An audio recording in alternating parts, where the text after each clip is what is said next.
તમારી કંપનીનું નામ સત્યમ હોય ને તમે અસત્ય પ્રેક્ટિસીસ કરો એટલે 7,000 કરોડનો માણસ 7 વર્ષ સુધી રિગરસ ઇમ્પ્રિઝનમેન્ટમાં રહ્યો. દિવસમાં 3 વખત 3-piece સૂટ બદલતા હતા. એ વ્યક્તિ જેલમાં કેદીના કપડા પહેરીને ચટાઈ ઉપર સૂતા હતા. So even if the name of your company is Satyam and you go for asatya practices, even if you are the Sahara of thousands of families and build homes for thousands of people, you can still lie Besahara in Tihar for 4 years. Unethical and impure money તમને પ્રશ્ન લાવશે જ. તમે હજારો પરિવારના સહારા બન્યા તો તિહારમાં બેસહારા રહ્યા ને. તમને બધાને નામ ને વ્યક્તિઓના ચહેરા ને બધું મનમાં આવી જતું હશે. તમે કિંગ ઓફ ધ સ્કાઈઝ હો તો પણ ભારત છોડવું પડે ઇન્ડિયન પાસપોર્ટ વગર. અંગ્રેજીમાં એક કહેવત છે, done is done, it cannot B અનડન even if you go to London, but it will be અનડન from London.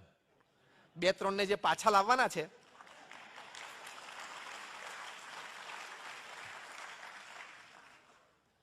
UK ના હોમ સેક્રેટરીએ તો સાઇન કરી દીધી છે કે ભાઈ આને મોકલો પાછા, અને એને પાછા લાવવાના છે. તમે કાગડિયા જોડે માથાકૂટ કરી હોય કે હીરા જોડે માથાકૂટ કરી હોય, પણ તમને લંડન થી પાછા લાવવાના છે. એટલે તમારો મની ઇમ્પ્યોર હશે ને, તમે સેફ નથી જ. કદાચ આખા સેમિનારમાંથી ઘણી સુંદર વાતો પણ આપણને પ્રાપ્ત થશે. એ સુંદરમાંની એક સુંદર વાત આ પણ છે કે તમારો પ્યોર મની જ તમારી પાસે સેફ રહેશે. ઇમ્પ્યોર મનીથી you are unsafe, your family is unsafe, your credit is unsafe, your business is unsafe, everything is unsafe. બધું જોખમમાં છે. હા કે ના? જે હકીકત છે. એમણે જે વાત કરી આશીષભાઈ, તમે ન્યૂઝપેપરમાં ઘણા વર્ષો પહેલા વાંચ્યું હશે, according to the newspaper reports and court proceedings, તમે બધાએ રજત ગુપ્તાનું નામ સાંભળ્યું હશે. એક દિવસ સવારે વોરેન બફેટ, બર્કશાયર હેથવે, એમણે ઓફર કરી ગોલ્ડમેનને, જેમાં ડિરેક્ટર હતા, કે I want to invest my personal $5 billion. ગોલ્ડમેનની બોર્ડ ઓફ ડિરેક્ટર્સ મળી મોસ્કોમાં કે આવી સરસ ઓફર, આપણી માટે ક્રેડિટ છે. When Warren Buffett is investing is personal $5 billion, not company. એટલે ઓફર સ્વીકારી.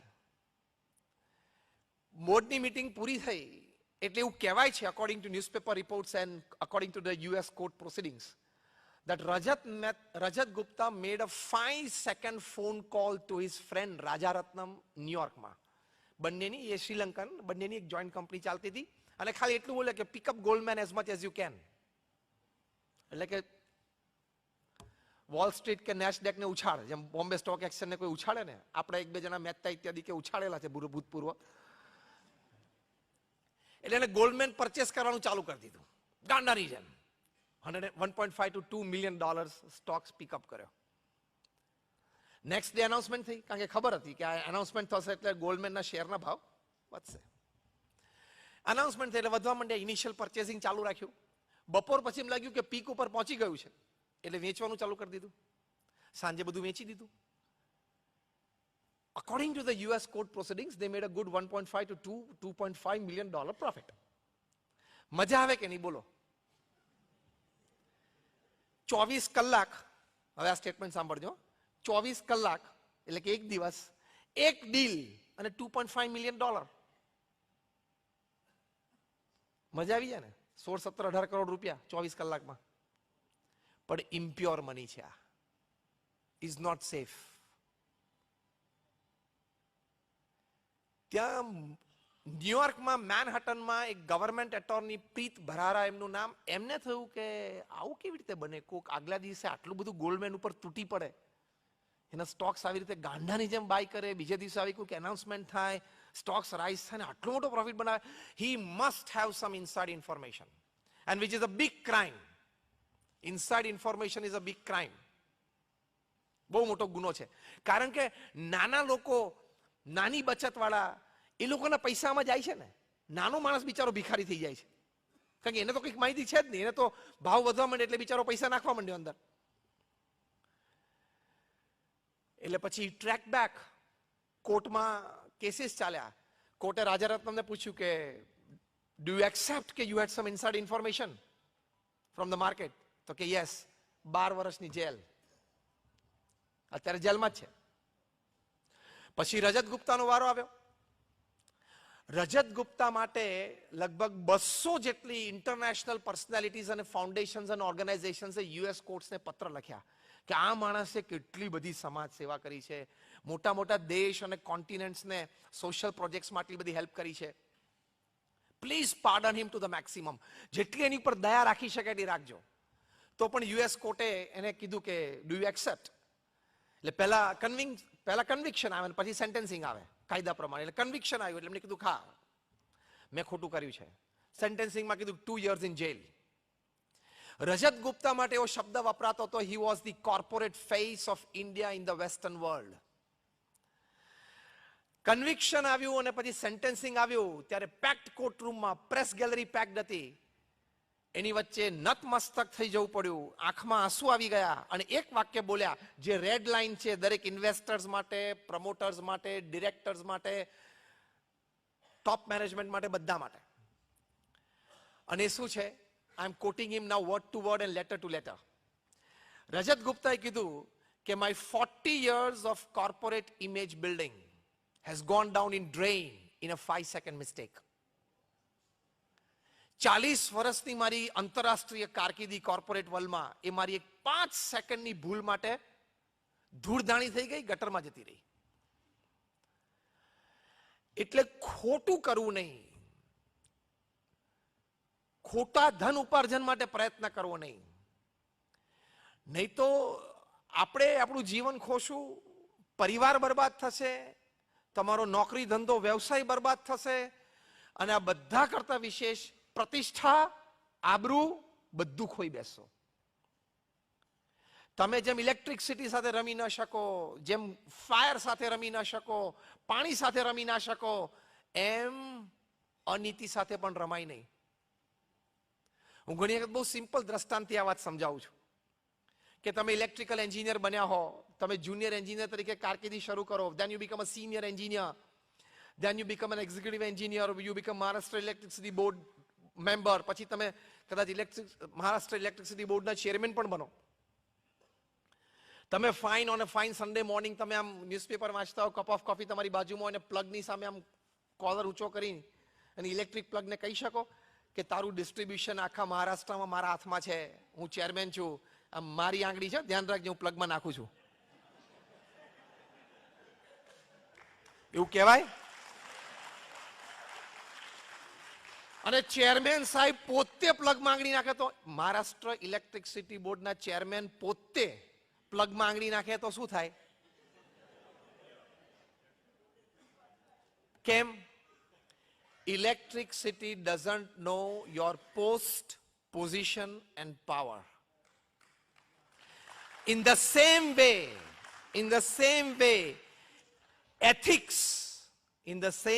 ethics, norms and disciplines doesn't know your post, position and power. જેમ ઇલેક્ટ્રિસિટી તમને હાર્ડ માસના જ ઓળખે છે, તમારા ચેરમેન પદને ઓળખતી નથી, એમ નીતિ નિયમ અને સિદ્ધાંત પણ તમારા હાર્ડ માસને જ ઓળખે છે, તમારા પદ પ્રતિષ્ઠાને ઓળખતી નથી. એક સેકન્ડમાં જેમ ઇલેક્ટ્રિસિટી બાળી નાખે એમ અનીતિ થઈ તો એક સેકન્ડમાં તમે હીરોમાંથી ઝીરો થઈ જાઓ. એટલે અમારા ગુરુહરિ પ્રમુખ સ્વામી મહારાજ એક સરસ વાત ખૂબ કરતા. કોઈ પણ સ્ટોક એક્સચેન્જની વાત આવે, કોઈ પણ અમારા હરિભક્ત હોય પ્રમુખ સ્વામી મહારાજ પાસે આશીર્વાદ લેવા આવે, કંઈક શેર બજારમાં રોકાણની વાત આવે, પ્રમુખ સ્વામી મહારાજ એક વાત એમને કાયમ કરતા. આશીષભાઈ તો હસતા હસતા પ્રવચનમાં એક વાક્ય બોલી ગયા કે આપણે તો સવારે ઇન્વેસ્ટ કરીને સાંજે પાછળનો પ્રોફિટ મેળવીને પાછું લઈ લઈને આપણે લોંગ ટર્મ ઇન્વેસ્ટમેન્ટ માનીએ છીએ. આપણી ઉપર એમને બહુ મોટો જોક અને કટાક્ષ મૂકી દીધો. પણ પ્રમુખ સ્વામી મહારાજ હંમેશા કહેતા કે કદાચ તમારે ઇન્વેસ્ટ કરવું હોય તો જેન્યુઅનલી ઇન્વેસ્ટ કરવું, લોંગ ટર્મ ઇન્વેસ્ટમેન્ટ માટે જવું અને ક્યારેય સટ્ટો ના રમવો. કારણ કે જેમ 25% ભારતનું ધન આ બિલ્ડિંગમાં છે ને, એમ કદાચ 50%થી વધારે સત્તા પણ ભારતના બિલ્ડિંગમાં જ હોય. એટલે ક્યારેય સટ્ટા તરફ ના જવું, એટલે કે જુગાર તરફ ના જવું. Genuine investment. Do it, fine, you are comfortable, long term investment.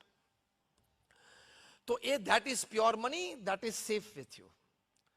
By safety what I mean actually, both worldly and divine. હું જે પ્યોર મની સેફ એની તમને વાત કરું છું એ દ્રષ્ટિએ કે જે મની પ્યોર હશે ને એનું પહેલું લક્ષણ એ છે કે તમારી પાસે રહેશે, કોઈ ગેરમાર્ગે જતું નહીં રહે, કારણ કે એ શુદ્ધ લક્ષ્મી છે. શુદ્ધ લક્ષ્મી હોય ને એ પતિવ્રતા છે, લક્ષ્મીની સાથે લક્ષ્મીપતિ આવે જ. ગૌરવભાઈ, એમ રાઈટ? તમને આ વિશે બહુ સરસ એંગલથી ગૌરવભાઈજી વાત કરશે કે લક્ષ્મી શુદ્ધ હોય ને એ લક્ષ્મી સ્ત્રી છે અને પતિવ્રતા છે, એટલે જ્યાં શુદ્ધ લક્ષ્મી હોય ત્યાં લક્ષ્મીપતિ આવે જ, એટલે કે ભગવાન હોય જ. હા, ભગવાન આવે જ, હું ત્યાં આવું જ છું, હું ત્યાં રહું જ છું. હવે એટલે પહેલા એ તમારી પાસે રહે, તમારા હકનું હોય. બીજું, શુદ્ધ Lakshmi, pure money is safe in the sense કે એ મની તમારા ઘરમાં આવે એનાથી તમારા સંસ્કાર સચવાય અને સંવર્ધન થાય. અશુદ્ધ લક્ષ્મી આવશે ને તો સંસ્કાર પણ પરિવારજનોના બગડશે. આવતી પેઢીઓમાં સંસ્કારહીનતા આવશે જ. આ પણ શ્રીમદ ભાગવતમાં લખેલું જ છે. અને આઈ ટેલ યુ વેરી ફ્રેન્કલી કે અત્યારે નેશનલ ઇન્ટરનેશનલ સેમિનાર્સમાં 50,000થી વધારે રિસર્ચ પેપર્સ પ્રોડ્યુસ થયા છે by man of science, not just by man of saffron કે રિલિજન, વૈજ્ઞાનિકોએ, કે જેમાં કોઈક પ્રકારના ભગવાન સાથેના સંબંધથી તમારે physical, mental, emotional health, happiness, એનું કેવું સંવર્ધન થાય છે. આ બધી જ વાતો સાબિત થયેલી છે. ત્રીજું લક્ષણ જે પ્યોર મની, સેફ મનીનું એ છે કે you will be able to generate good and long term employment if your money is pure. કારણ કે એમાં દૈવી તત્વ રહેલું છે. લોંગ ટર્મ અને ગુડ એમ્પ્લોયમેન્ટ તમે જનરેટ કરી શકશો if your money is pure and that means it is safe. ચોથો અર્થ સેફ મનીનો એ છે કે એ તમારું ધન, એમાંથી કોક અંશ સમાજ સેવા અથવા તો સ્પિરિચ્યુઅલ એટલે પ્રભુ સેવામાં ચોક્કસ નિયમિતપણે વપરાતું હશે. તો સમજવાનું, જો એવી વૃત્તિ તમારી હોય ને વપરાતું હોય તો there your money is pure. આ ચાર મોટા લક્ષણો છે પ્યોર મનીના. અને એ ચાર it is safe with you. પહેલું, એ કાયમ તમારી પાસે રહે, કોઈ ગેરમાર્ગે બહાર જતું ન રહે. બીજું, તમારા પરિવારજનો અને સંતાનોમાં સંસ્કારનું એ સિંચન કરે. ત્રીજું, એનાથી good and long term employment generate થાય. અને ચોથું, એમાંથી કંઈક ભાગ સમાજ સેવા અને પ્રભુ સેવા માટે વપરાય. અને top of the cake, icing on the cake, it gives you eternal peace. એ તમને કાયમ શાંતિ આપી શકે, એ ધન. આપણા સત્શાસ્ત્રોની વાત છે. અને જે આ માર્ગે ચાલ્યા, પ્યોર મનીના માર્ગે ચાલ્યા, એમને આ બધું જ મળ્યું. ક્રેડિટ મળી અને આ બધું જ મળ્યું. સરદાર વલ્લભભાઈ પટેલ જ્યારે ડેપ્યુટી પ્રાઇમ મિનિસ્ટર અને યુનિયન હોમ મિનિસ્ટર હતા, પછી તે સમયે એમનો દેહાંત થયો. એમના દેહાંત સમયે આ બે પદ ઉપર હતા. ત્યારે એમનું બેંક એકાઉન્ટમાં 735 રૂપિયા હતા. તમે ઇમેજિન કરી શકો કે આટલી મોટા દેશના કોઈ ડેપ્યુટી પ્રાઇમ મિનિસ્ટર અને યુનિયન હોમ મિનિસ્ટર તરીકે દેહાંત વખતે એમના બેંક એકાઉન્ટમાં 735 જ રૂપિયા હોય. હું ઘણી વખત કહું છું કે 735 જ રૂપિયા હતા ને એટલે 2200 કરોડનું સ્ટેચ્યુ બન્યું, બાકી ના બનત.